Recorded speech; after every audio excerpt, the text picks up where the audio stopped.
Our biggest issue is financial resourcing. In order to alleviate traffic and congestion, we have to have reliable and rapid transit. There needs to be bus rapid transit to the north and the west. It's a question I encourage people to ask the people coming to your door. You know, where do you stand in transit? What's your plan to deal with traffic congestion in the city? Those, I think, are important questions that really matter day to day for Londoners. Hello London, I'm Matt Brown and you're listening to the Matt Brown Podcast. We've got another good show for you today. Ward 11 City Councillor and Chair of the London Transit Commission, Skylar Franke, is going to join us to talk about all things London Transit. Also, you've seen those bus-only lanes painted red in our downtown, probably in East London and all the way up Wellington Road to our south as well. She's going to give us an update on bus rapid transit too. I'll tell you all about it right after this. Discover London Bicycle Cafe. It's the perfect time of year to take a break on their spacious patio, featuring craft beer, espresso drinks, snacks, meals, and more. London Bicycle Cafe at the Forks of the Thames. See you soon. Skylar Franke is currently serving her first term as City Councillor for Ward 11. She also serves on several boards, including the Middlesex London Health Unit, the Upper Thames Conservation Authority, various council committees, and also as chair of the London Transit Commission. Prior to becoming a city councillor, Skylar worked in London's environmental sector for 8 years as the executive director at the London Environmental Network and worked for Reforest London. Skylar says that when she's not at City Hall, you're likely to find her in a cafe in the middle of a conversation about our community, the environment, and local politics. Welcome to the program, Skylar. Yeah, thanks for having me. Okay, well listen, let's get started. You wear a lot of hats on City Council. One of them is chair of the London Transit Commission. Mm-hmm. It's been on a bit of a roller coaster over the past about a year or so. Mm-hmm. Can you tell the folks watching from home a little bit of that history? Sure, yeah. So at the commission, everyone at that board level, so I use board and commission interchangeably, everyone on that board is appointed by council. And last year, 3 members of that commission filed their resignation at the same time. And at that point, council decided to take off all 7 members, the remaining 4 members, and then replace them entirely with council. And so since then, we've had 7 commissioners who are councillors serving to do the governance work. And then we actually recently just dropped down to 5. So now the commission has 5 councillors. Previous to that, it used to have 2 councillors and 3 members of the public. And then about midway through our term, we added 2 more people. So we've actually done quite a lot of governance changes in the last 4 years at the commission. And really, I mean, the governance of a transit commission is entirely up to a city council in Ontario. Some run their commissions in-house, some run them as a commission outside of City Hall. You're running a bit of a hybrid right now in an unusual situation. Mm-hmm. Do you think that it's going to be like that for the long term, or is it too early to tell?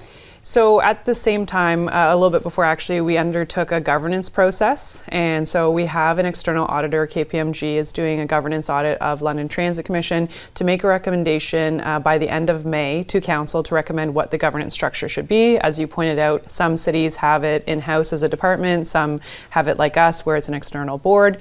So KPMG will be recommending what they think is best from a governance perspective. I think a lot of the changeover and some of the decisions that have been made is from a desire to have stronger influence of council at the commission level.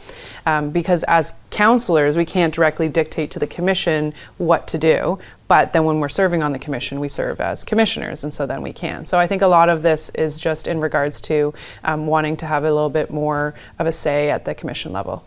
Gotcha. And you know, I think that you say it very well, that when you have a once removed organization that's a board or a commission, although there are some councillors that may have seats at the table, full council doesn't really have the authority to provide any kind of direction. That would be for any board or commission, like the police service board or the library board, and in this case, the London Transit. So you've had an opportunity now to get a look under the hood and see what's really going on. It's probably provided some pretty interesting perspective. And so I wanted to go there next. From your perspective, what's the biggest challenge that the commission is facing right now? Yeah, and I think to your point, over the last year, having a commission serve entirely of councillors, we've been able to put forward a bunch of motions to try and address some policy issues. For example, we've heard issues of not being able to bring enough bags onto specialized transit, some issues in regards to changes to Route 10 that affected Western students. So I would say over the past year, we have looked into those.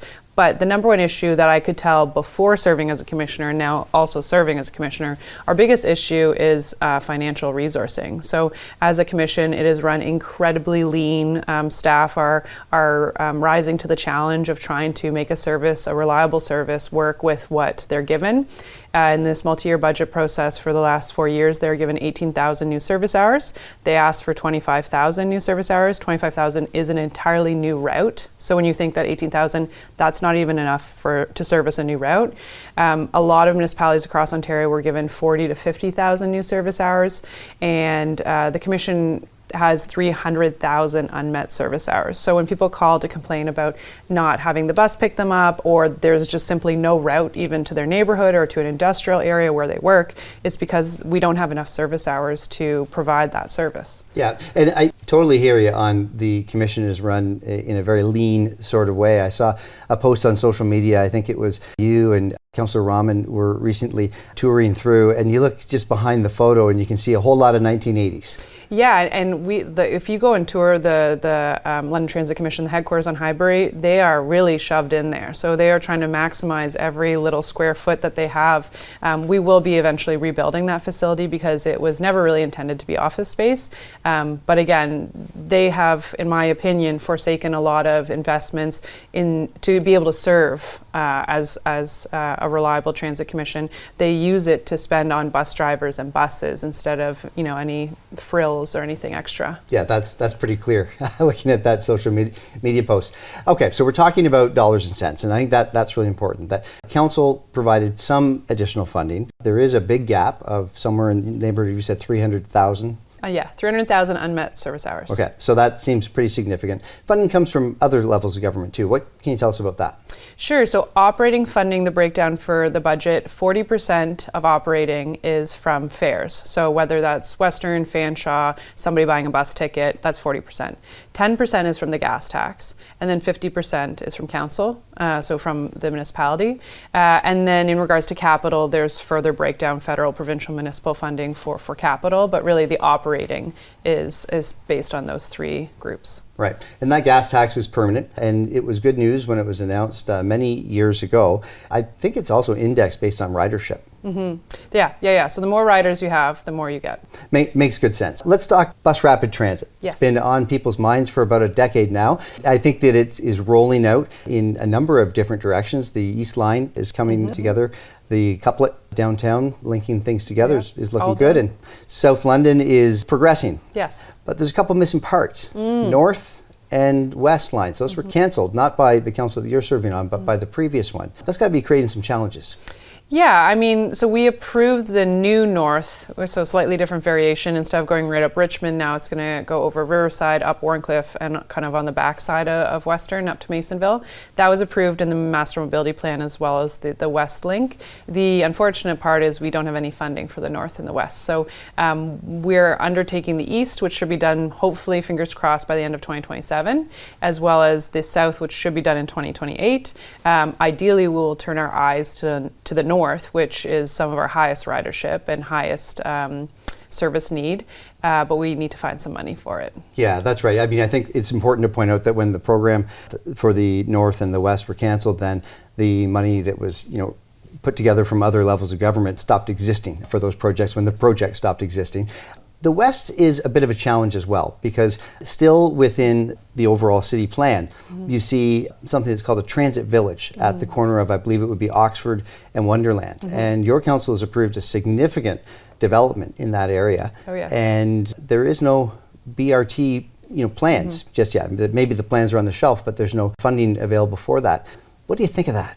Yeah, again, I think it shows to me that there needs to be bus rapid transit to the north and the west. We have approved a significant amount of growth and intensification in both those areas.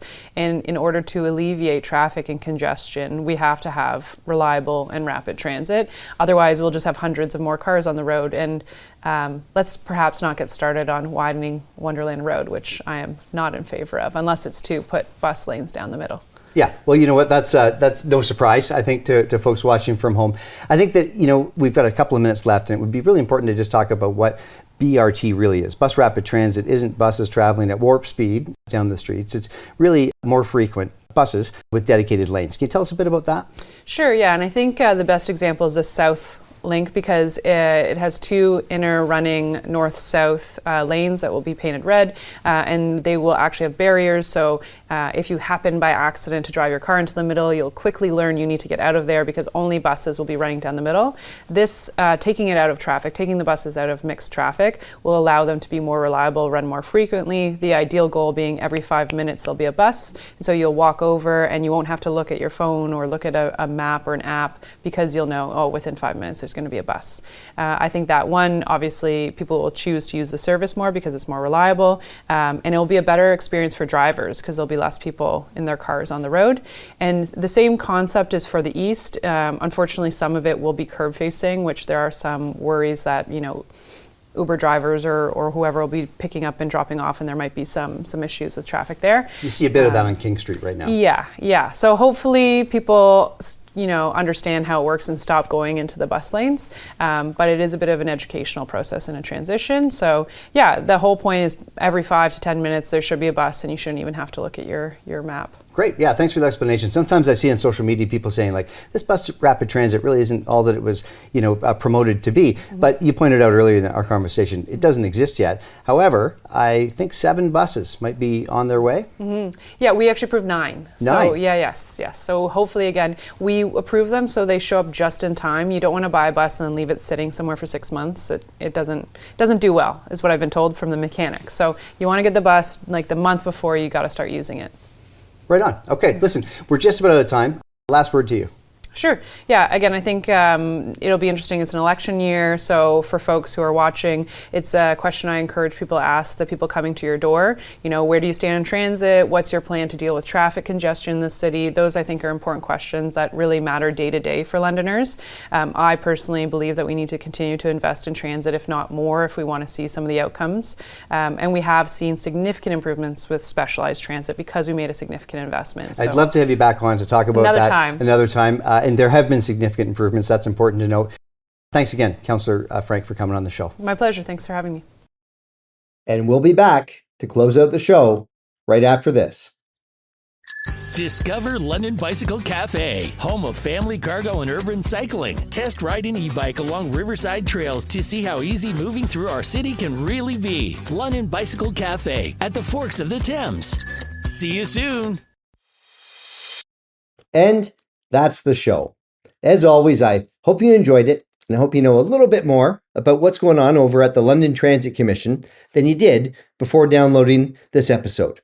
Thanks to Ward 11 Councillor and London Transit Commission Chair, Skylar Franke, for joining us today. We hope to have her back on soon to talk about the changes that have been made to specialized transit under her watch, too. Maybe this is the first episode you've listened to. Maybe you've heard them all, or maybe you're somewhere in between. Please keep in touch. You can write to the show by sending an email to the mattbrownpodcast@gmail.com.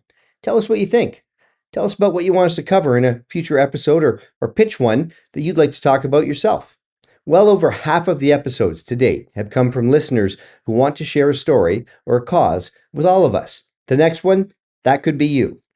If you like what you're hearing, I invite you to visit the website, themattbrownpodcast.com, and consider buying me a coffee. It's a small contribution. It helps me cover some of the costs associated with this project.